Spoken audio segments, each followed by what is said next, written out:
High, good morning. আজকে হচ্ছে Sunday. আর সানডেটা আমরা সবাই একটু দেরি করে উঠি প্রায়।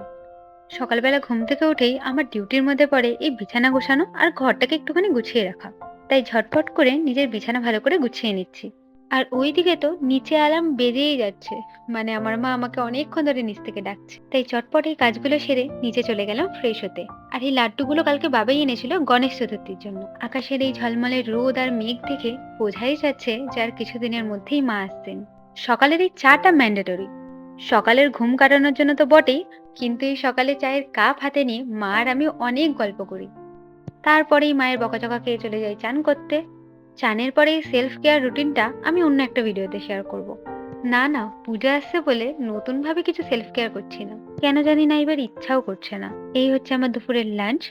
ভাত, মাটন আর স্যালাড। বিকালবেলা পুরনো মহাভারতটা দেখছিলাম। সানডেটা এরম ভাবেই কাটলো।